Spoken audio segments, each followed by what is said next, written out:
Jai Guruji, Chapter 55, page 212 to 215.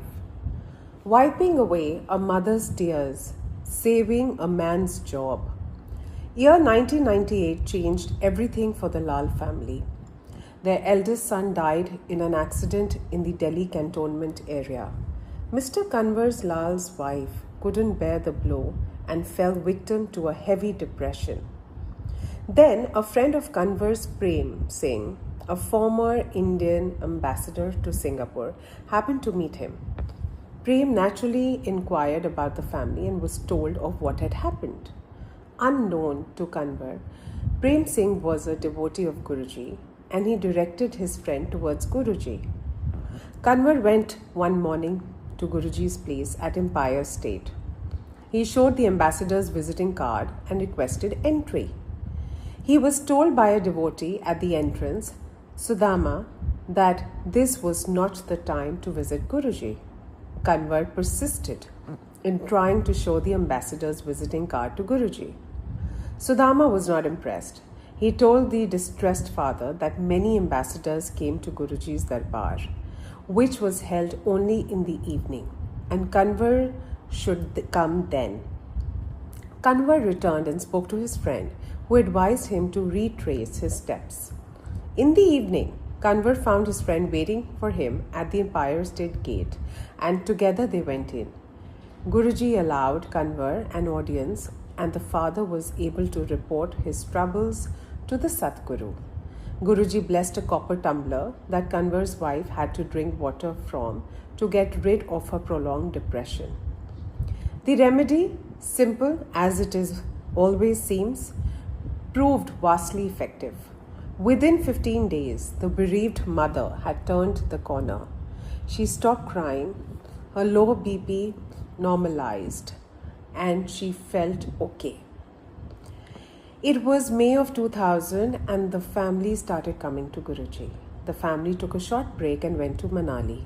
When Kanwar returned to Delhi, he found that he had been reassigned jobs. He was going to be relieved from his custom duties at IGI Airport and had to join duty at Custom House in New Delhi on July 15th.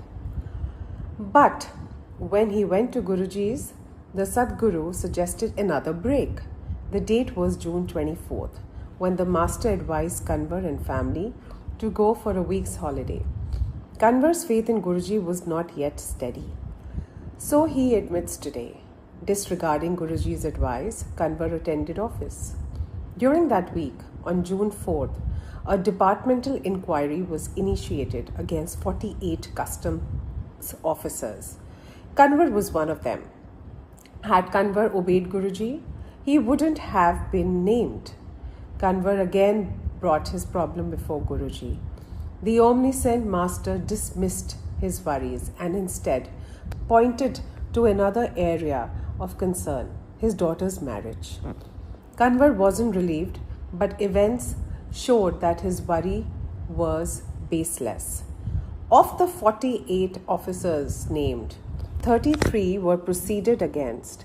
Kanwar and other officers whose names came below him in the departmental list were not named.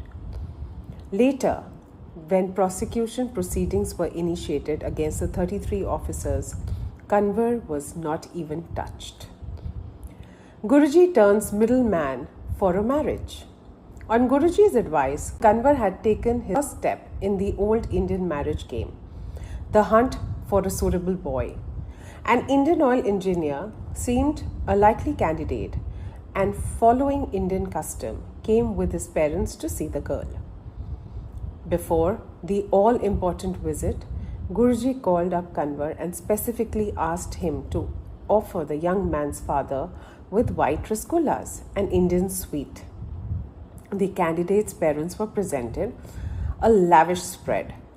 Then, one by one, first Kanwar himself, then his wife, and then his son offered the boy's father the rasgullas, each time and for reasons best known to the Sadguru. The candidate's father declined.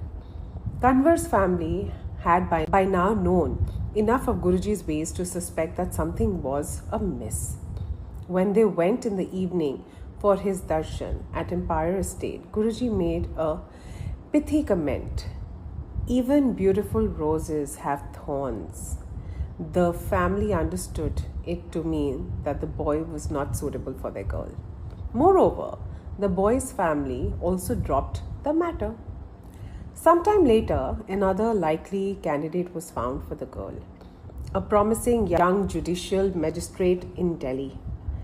He came to see the girl and liked her, phoning up Kanwar as he was returning from the visit to make his affirmation known.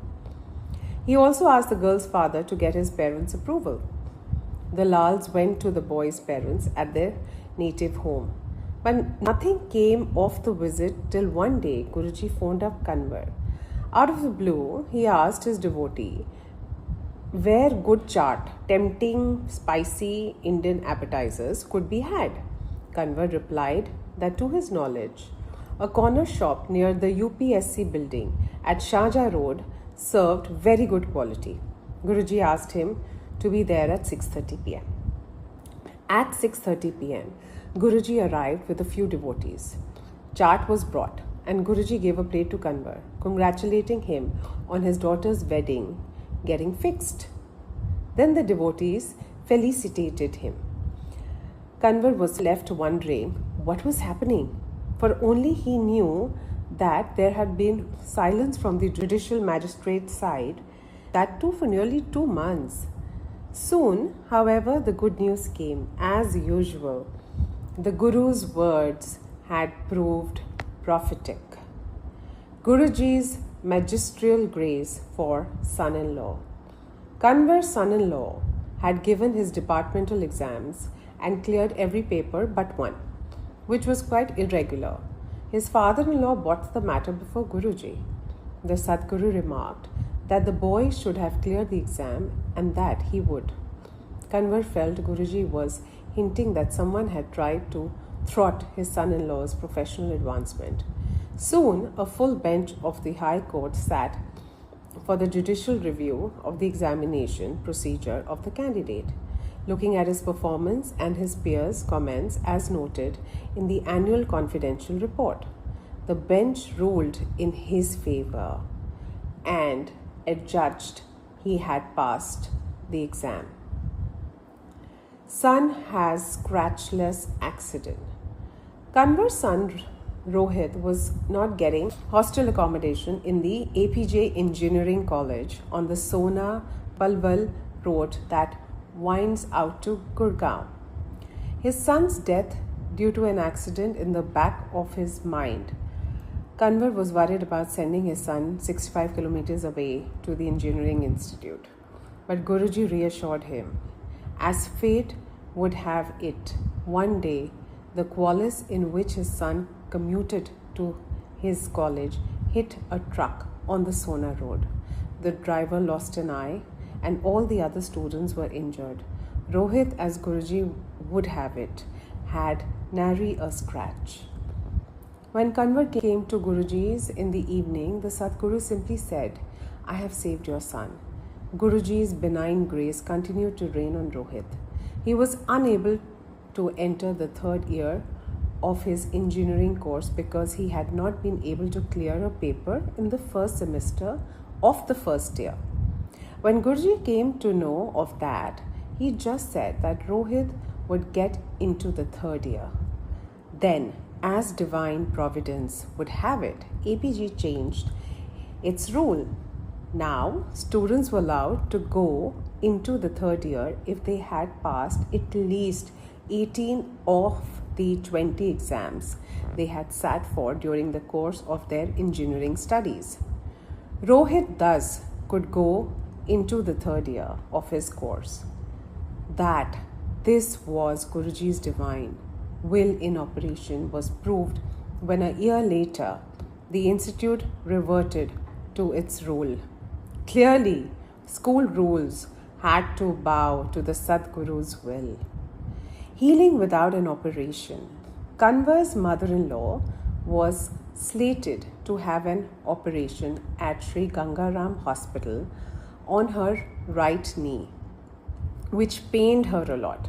but Guruji expressly forbade the operation, going to the extent of telling Kanwar to not even take his mother-in-law near the hospital. As per the Sadguru's direction, the copper tumbler water remedy was again given. The simple yet potent cure worked wonders yet again. The knee stopped paining in a month and regained flexibility. Satsang, as narrated of Kanwar Lal, Superintendent Customs and Central